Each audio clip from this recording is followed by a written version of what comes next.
Johnny Mercer in Savannah, Georgia writes us back for a spitball on Social Security and inflation, tax bracket changes, and retirement spending strategies. Can we accentuate the positive for him? That's up next on this bonus episode of Your Money, Your Wealth, aka YMYW Extra.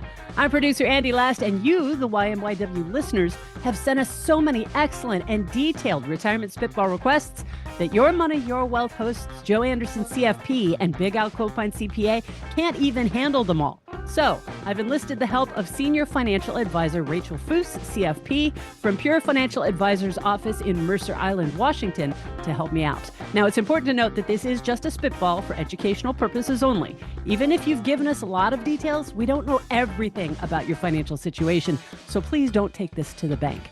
Here's Rachel's spitball. Rachel, thank you so much for taking the time today. I really appreciate it. Absolutely. Happy to be here. Excellent. So you've had a chance to listen to the podcast before. You know how this works, right? Yeah. So this is going to be a little different because for once, I'm going to read the question instead of Joe. Okay. So let's get started. It says, Andy, Joe, and Al, it's Johnny Mercer again from Savannah. Your podcasts remain entertaining and informative. To me, you are the car talk guys of retirement planning. Please keep up the good work. Thank you, Johnny Mercer. We shall. Johnny is 68 and plans to work until 71. He still finds his work challenging and engaging. He wouldn't mind boxing with his boots on. Which the last time that Johnny wrote into us, he said something about boxing, and we determined that that meant when he goes out in a pine box. Yes, I remember that episode. He says, but his lovely and wise wife, who is 65 and retired, has other plans. No grandchildren yet, but their 7-year-old King Charles Cavalier is currently filling that role. His wife likes California Pinot Noir. I agree with Johnny's wife. Absolutely.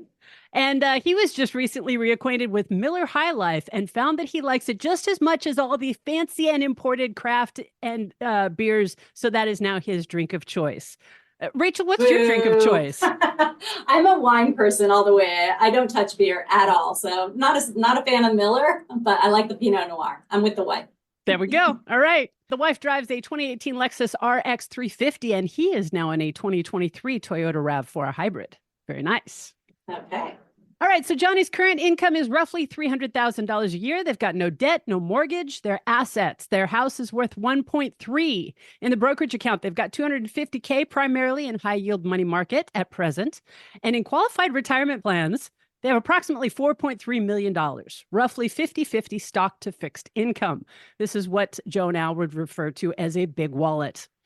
The Roth IRA is minimal, but this year he plans to start conversions up to the top of the 24% bracket, at least until RMDs start at age 73, at which point he hopes to have about $400K. His plan is to start Social Security at 70, 67 for his wife, and Social Security should come to about $70,000 a year. Johnny will also get a government pension of about $35,000 a year and will be able to keep his current health insurance instead of Medicare Part B, therefore avoiding IRMA. The income-related monthly adjustment amount. Yes. Estimated expenses in retirement, he thinks will come to about $200K after taxes. He thinks that comes out to about $275K before taxes, depending, of course, on whether they go up in 2026. The great state of Georgia helps in this regard, not levying taxes on Social Security pension income or the first $65K per person of income from qualified retirement accounts. Go Georgia. So Johnny's first question has to do with the Social Security primary insurance amount. He's already past full retirement age, so the Social Security website has basically deleted his information about his PIA. He's been trying to find out if that PIA will continue to rise with inflation, even if he is past full retirement age. Common sense tells him that it does, but he hasn't been able to verify that yet. He says, I've tried calling Social Security to see if he could find a non-bot that may know the answer, but to no avail. It is relevant to use since his lovely wife is going to qualify for 50% of whatever that number is. So let's start with that one. Does the Social Security primary insurance amount go up with inflation? So here's the thing. When you choose spousal, you get 50% of your spouse's age 67 full retirement age amount. So as your own retirement goes up all the way to 70, your spouse is not going to benefit from that. So her expensive taste in, Lexus and Pinot Noir and, King Cavalier Spaniels. This is not going to work in her favor. I would be sorry to tell you, but she'll get half of your full retirement age. Okay, and then is there a COLA adjustment each year? Would that have any impact? There is a COLA on the age 67 amount. Once she starts claiming, she'll get COLA. Yes. Got it. Okay, excellent. Now, question number 2. I've read all kinds of advice regarding estimating retirement expenses, but I'm still ill at ease about whether I'm in the ballpark with my estimates. I'm wondering, with your vast experience, what would be your spitball of the average percentage of pre-retirement income your clients have used and whether they turned out to be correct? Johnny says, I think using median or mode may be more helpful than mean in this case, don't you? Outliers can be so disruptive. Yes, absolutely. So generally people expect that they will spend less, but the truth is people spend as much as they have been spending because nobody wants to decrease their lifestyle. You can't cut your wife off of her wine membership, right? She wants to keep that. So if you want to make happy wife, happy life, you keep your budget the same. And not only that, but now you're free. Your time is free. So you want to go out and do things. You want to travel. You want to, meet up with your friends and go out to dinner and do all these extra things. So oftentimes you might end up spending even more. So I would hesitate to tell you to reduce your budget. I'd say, if anything, cushion it a little. And given the amount that he's got in the retirement accounts and all of that, it looks probably, if you were to spitball, like that would probably be reasonable, correct? Absolutely. You can make that work for sure. All right. And then let's see. The next one, question 3, is about the expiration of the current tax rates and return to the pre-2017 rates. He's been trying to find out what the proposed brackets for income are going to be. Some websites are actually putting out brackets that show the increased percentages, but are using the 2017 income brackets, thereby putting many of us into even higher tax brackets. Do you know if this is the case, or are these people fear-mongering? If it's true, I am tempted to go above the top of the 24 bracket with my Roth conversions. What say you, Rachel? Absolutely. So they're not fear mongering. It's actually written into law. We are reverting back to 2016 rates. You can look at those tables. They're published, but we will adjust them for inflation. So the numbers won't be the same as in 2016. But yes, tax rates are going up by several percent for just about every bracket. And the brackets are actually condensing as well. So more of your income will be pushed into higher brackets. So it's kind of a double whammy because more of your income is going to be pushed into a higher bracket. And then once it gets to that bracket, it's going to be taxed at a higher rate. So your total average rate of tax, your effective rate, we call it, is going to be much higher. So we don't know exactly what the income ranges are going to be for each of those brackets yet. Is that correct? We have some pretty specific estimates on that, and our CPA would be happy to provide some information on that if you'd like to get in touch with me after the show. Excellent. Cool. All right. Question number 4. And this is the toughest one for me, Johnny says. Leaving money for our children is very important for us. One will most likely be single in a very low tax bracket and need the money. The other is married and will most likely be financially secure. But we have a tradition in my family of grandparents supporting their grandchildren's education and career. Johnny's grandfather was a Holocaust survivor who saved enough to put him through an expensive private college, and money from his parents helped their children pay for school. Wow, anyway, that's incredible. It is. It really is.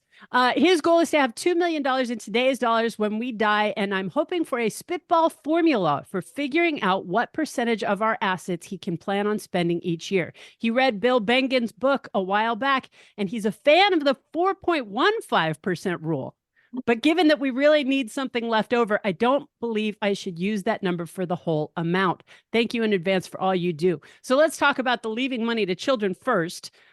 Is there a way that he can do that you think makes sense in this situation? Yeah, and I kind of wonder about this because there's the liquid portfolio of 4.3 million, but he's also got his house, which is paid off. It's worth 1.3. So that alone will likely be over 2 million. So do you want to leave 2 million liquid plus the 2 million house, or just 2 million altogether?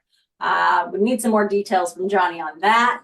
But I would say the 4% rule, that's a rule that's been around for a long time. For a while, it got dropped down to the 3% rule because interest rates were so low that, retirement earnings weren't keeping up to be able to distribute the 4%.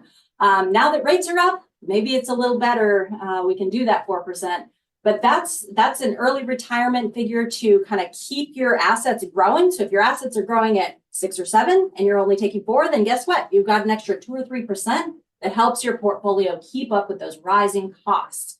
Now, if you want to split your portfolio up and think, okay, let's shave off $2 million for the kids and we'll just, draw down the 2.3, then you could do that. You could just take off all the earnings of the 2 million that you're carved out. So maybe you take 4 to 5%, depends on how that portfolio is invested, right? If it's more aggressive, maybe you could take more.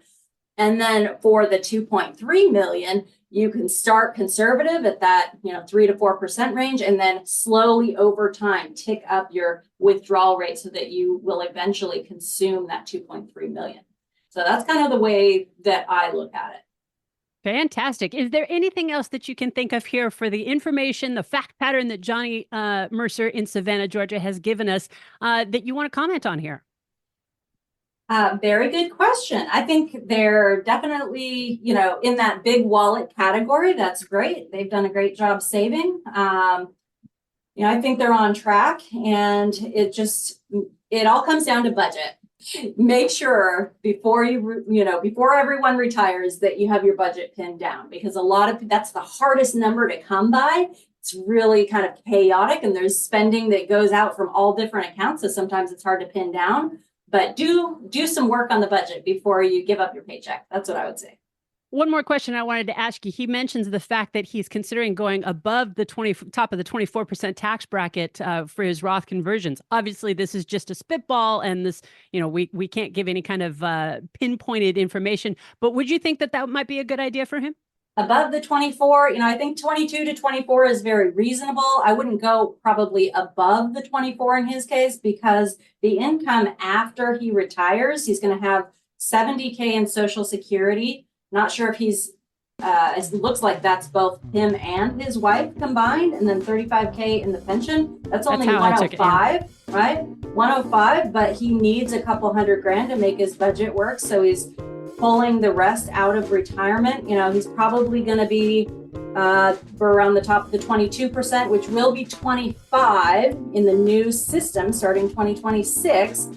So jumping up now all the way to the 32% bracket doesn't really make sense, right? He'd rather just wait and take it out at 25 later. All right, Rachel Foos, thank you so much for your help here on YMYW. I really appreciate it. Absolutely. And if your wife knows of a good King Charles Spaniel breeder, I am looking for one. So wow, send me the name. The timing on that, that's what a coincidence. Perfect. All right. Well, we will make a note of that. All right. That is Rachel Foos. She is in our Mercer Island, Washington office here at Pure Financial Advisors.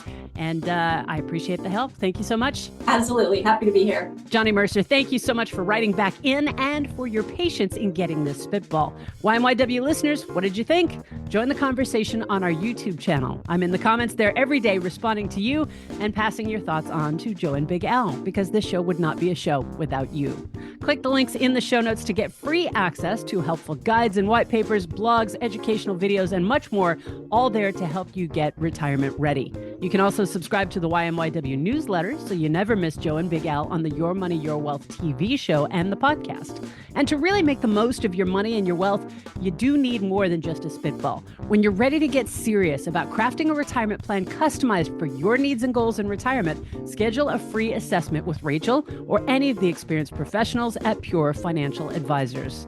Help us grow your money, your wealth by sharing the show and by leaving your honest ratings and reviews in Apple Podcasts and any other podcast app that accepts them. Your Money, Your Wealth and YMYW Extra are presented by Pure Financial Advisors, a registered investment advisor. This show does not intend to provide personalized investment advice through this podcast and does not represent that the securities or services discussed are suitable for any investor. As rules and regulations change, podcast content may become outdated. Investors are advised not to rely on any information contained in the podcast in the process of making a full and informed investment decision.